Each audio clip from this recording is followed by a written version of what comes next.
Assalamualaikum warahmatullahi wabarakatuh. Izinkan saya memaparkan aksi nyata modul 1.4.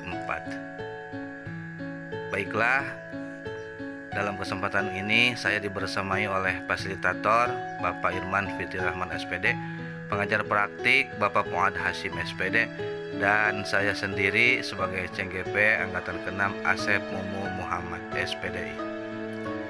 Rancangan tindakan untuk aksi nyata modul 1.4. Yang pertama yaitu latar belakang. Murid tidak suka peraturan karena selama ini jika mereka melakukan pelanggaran secara otomatis akan mendapatkan hukuman yang cenderung membuatnya mereka malu. Selanjutnya, tujuan aksi nyata 1.4 menciptakan murid yang merdeka dan disiplin diri yang kuat, menumbuhkan budaya positif di sekolah dengan meyakini nilai-nilai kebijakan yang universal. Tolak ukur diantaranya terbentuknya keyakinan kelas melalui kegiatan kesepakatan kelas antara guru dan murid. Murid mampu menerapkan dan menjalankan keyakinan kelas yang telah disepakati bersama.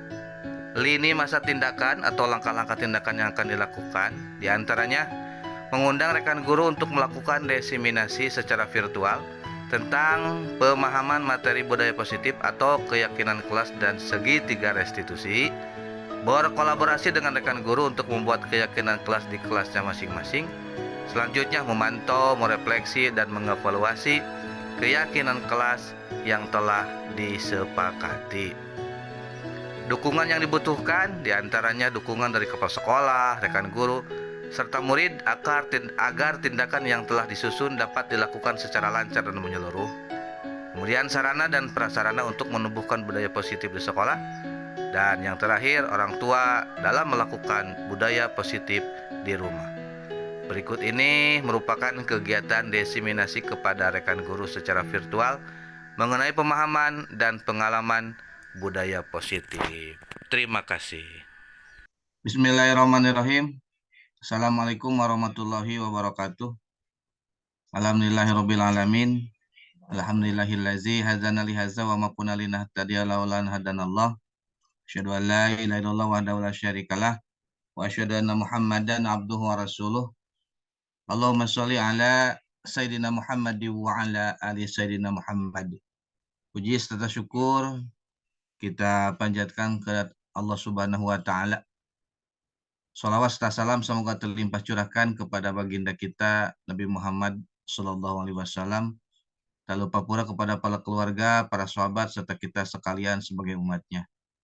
Baiklah, terima kasih rekan-rekan semua. Izinkan saya memperkenalkan diri, Asep Mumu Muhammad, CGP Angkatan ke-6, Kabupaten Tasikmalaya, akan memaparkan budaya positif. Pada saat ini, alhamdulillah kami masih dibersamai oleh fasilitator Bapak Irman Fitri Rahman SPD, kemudian PP atau pengajar praktik Bapak Fuad Hashim SPD.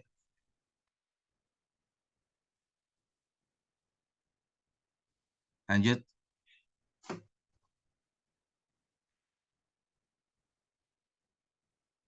Terus.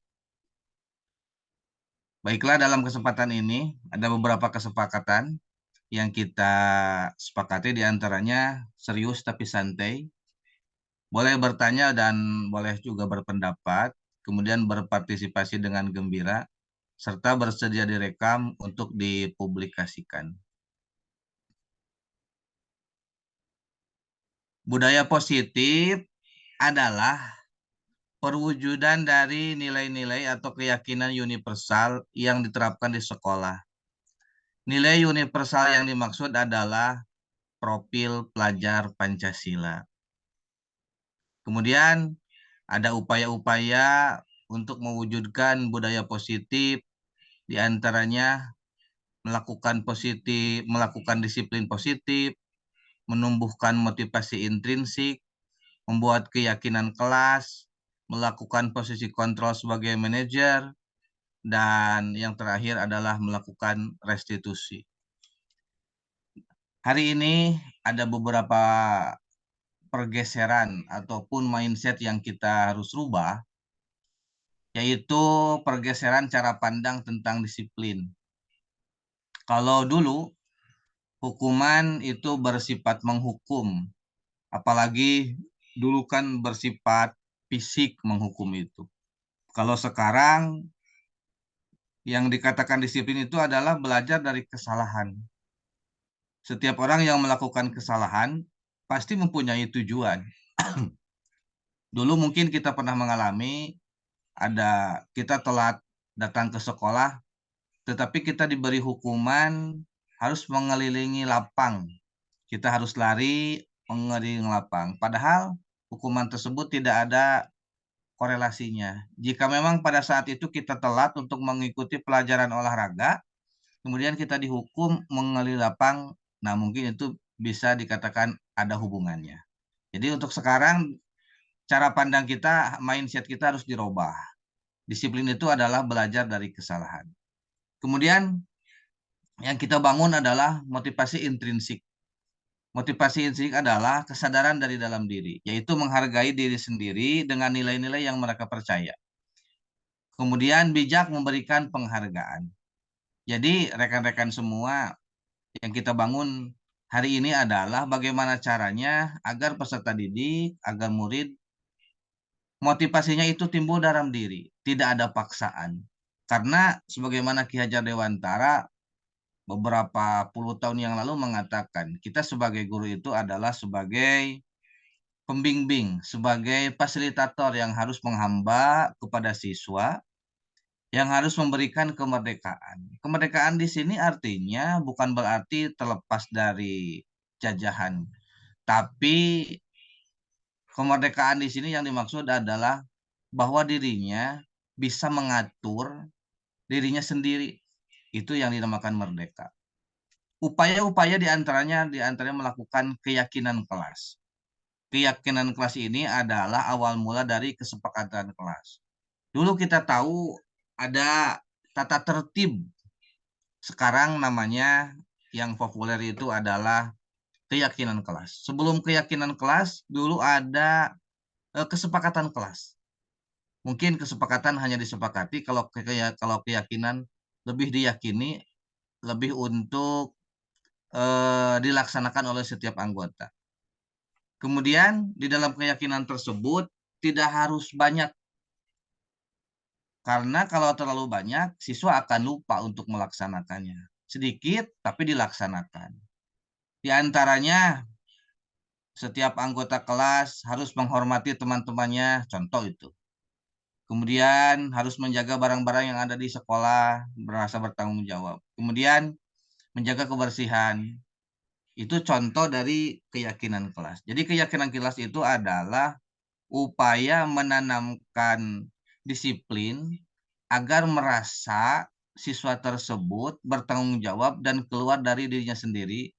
Jadi mereka melakukan sesuatu itu bukan takut oleh guru, bukan takut akan hukuman, tetapi mereka keluar murni untuk melakukan eh, keyakinan kelas tersebut. Rekan-rekan yang berbahagia, selanjutnya sebagai guru ada yang berposisi sebagai posisi kontrol, kemudian ada yang posisi sebagai manajer. Manajer itu adalah yang paling tinggi dari posisi kontrol seorang guru. Kita mengetahui kalau kita berpikir ke belakang, guru-guru kita dulu ada yang bersifat penghukum, ada yang bersifat pembuat rasa bersalah, ada yang bersifat teman, ada yang bersifat pemantau, ada yang bersifat manajer. Harapan besar kita semua bisa menjadi posisi kontrol sebagai manajer.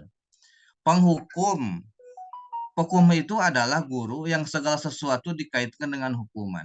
Tidak mengerjakan tugas dihukum, datang terlambat dihukum, baju tidak seragam dihukum, semuanya dihukum. Baik itu hukuman yang bersifat fisik ataupun non fisik. Yang paling susah lagi, yang paling sulit lagi, dia menghukum siswanya, muridnya dengan kata-kata kotor. Itu akan membekas pada diri siswa sampai dia dewasa. Kita pun pernah ingat, mungkin kita pernah dicaci maki oleh guru kita. Kan kita masih ingat hari ini.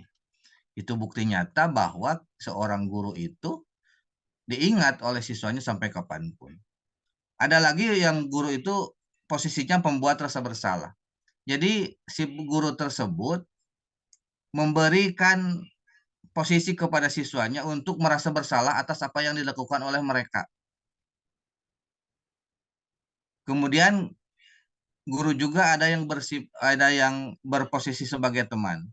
Dia merangkul, dia membersamai siswa untuk menyelesaikan masalah-masalahnya. Kemudian ada guru juga sebagai posisi pemantau. Mungkin untuk sebagai pemantau, guru di sini seperti menerapkan dulu tata tertib. Kemudian aturan-aturan yang lain dengan aturan-aturan yang baku. Nah, yang diharapkan itu kita sebagai manajer. Posisi di mana guru berbuat sesuatu bersama dengan murid. Mempersilahkan murid, mempertanggungjawabkan perilakunya, mendukung murid agar dapat menemukan solusi atas permasalahannya sendiri. Kemudian jika seorang guru berposisi kontrol sebagai manajer, nada suaranya pun tulus, bahasa tubuhnya tidak kaku, bahkan dia mendekati dengan murid. Inilah harapan, mudah-mudahan kita ke depan bisa sebagai manajer yang bisa menghamba kepada siswanya, yang bisa menyelesaikan semua kesalahan-kesalahan murid dan dia bisa memperbaikinya secara intrinsik, yaitu dasar kesadaran dari dirinya. Baiklah rekan-rekan semua, selanjutnya kita mengenal restitusi. Kita mengenal istilah segitiga restitusi. Segitiga restitusi itu adalah sebuah upaya untuk pemecahan masalah, di antaranya kesalahan murid. Jadi dengan adanya segitiga restitusi, bagi kita yang masih belajar harus mengikuti alur yang ada. Jika memang kita sudah mahir dan sudah terbiasa, boleh dilakukan secara acak. Di antaranya jika kita menemukan murid yang melakukan kesalahan, kita harus stabilkan dulu identitasnya. Misalkan, setiap orang pasti pernah melakukan. Kamu bukan satu-satunya yang pernah melakukan kesalahan ini. Bahkan mungkin kita pun bisa berkata, mungkin Bapak pun dulu pernah kok seperti Anda melakukan kesalahan ini. Jadi mereka eh, identitasnya distabilkan dulu agar mereka di dalam hatinya tidak terlalu merasa bersalah berlebihan. Kemudian diadakan validasi tindakan yang salah. Mungkin contohnya dengan kata-kata, kamu tentu punya alasan mengapa melakukan itu. Adakah cara yang lebih efektif untuk mendapatkan apa yang kamu butuhkan? Jadi lebih ke tingkatannya naik ke validasi. Karena sejujur-jujurnya manusia itu tidak akan terlepas dari kebutuhan dasar manusia. Contoh, ada 5 kebutuhan dasar manusia, di antaranya lapar. Di kelas tidak akan kondusif jika siswanya lapar. Ada lagi kebutuhan manusia ingin diperhatikan. Mereka tidak akan kondusif pembelajaran di sekolah karena mereka kebutuhan dasar manusianya ada yang tidak terpenuhi. Selanjutnya, restitusi yang ketiga yaitu adalah menanyakan keyakinan. Menanyakan keyakinan ini akhir dari sebuah proses segitiga restitusi. Di antaranya, keyakinan kelas apa yang telah kita sepakati. Jadi kita memberikan pertanyaannya kepada murid tersebut lebih ke penyelesaian masalah. Dia untuk mengingat kembali apa yang pernah disepakati. Karena mungkin di dalam sebuah kesepakatan ada sebuah konsekuensi yang harus ditanggung. Itu bukan daftar tertib, itu bukan aturan, itu kesepakatan yang disepakati oleh semua siswa di kelas tersebut.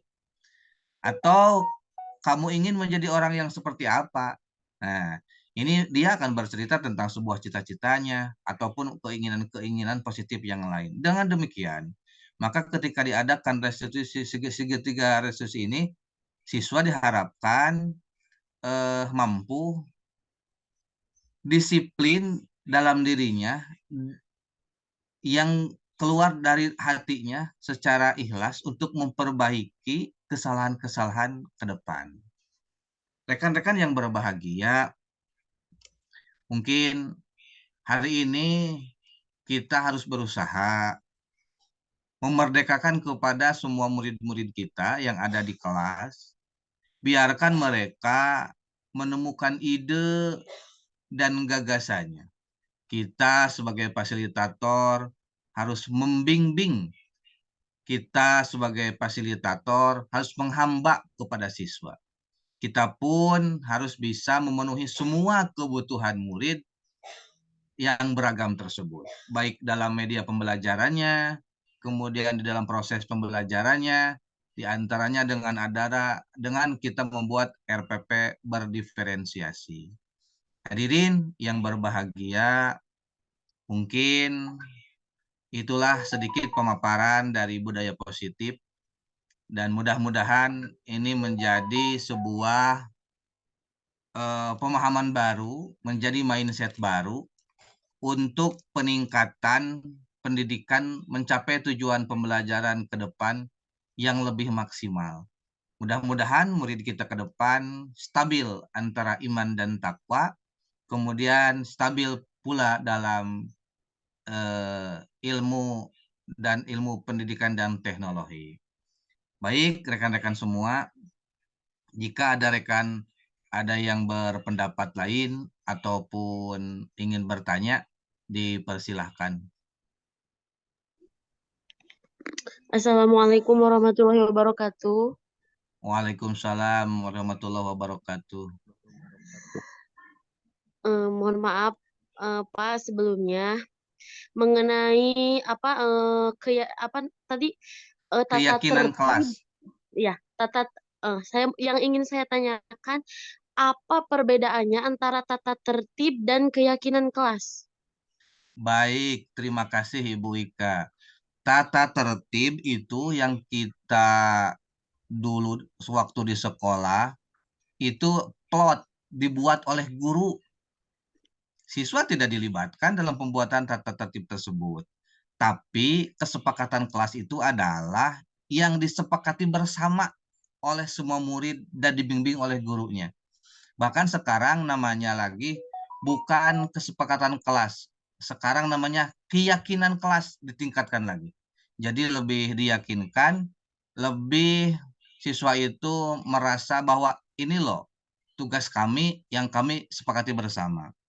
Mungkin secara singkat demikian Ibu Aika. Jadi kalau tata tertib itu guru yang buat, siswa tidak dilibatkan. Tapi kalau kesepakatan itu siswa dilibatkan dalam pembuatan kesepakatan kelas tersebut, atau sekarang namanya bergeser menjadi keyakinan kelas. Iya, terima Mudah-mudahan kasih. tidak puas Ibu Ai, jadi bisa menggali lagi lebih dalam. Iya, terima kasih. Sama-sama. Baiklah rekan-rekan semua, terima kasih atas partisipasinya. Semoga harapan ke depan kita semua sebagai guru bisa menjadi guru yang bisa bersuri tauladan untuk murid-murid kita. Kemudian kita pun sebagai guru mudah-mudahan jadikan kami guru-guru yang profesional untuk mencerdaskan anak bangsa sebagaimana yang dititipkan di dalam Undang-Undang Negara kita Republik Indonesia 1945. Terima kasih, mohon maaf atas segala kesalahan. Hadanallahu wa iyyakum ajmain. Wassalamualaikum warahmatullahi wabarakatuh. Waalaikumsalam warahmatullahi wabarakatuh.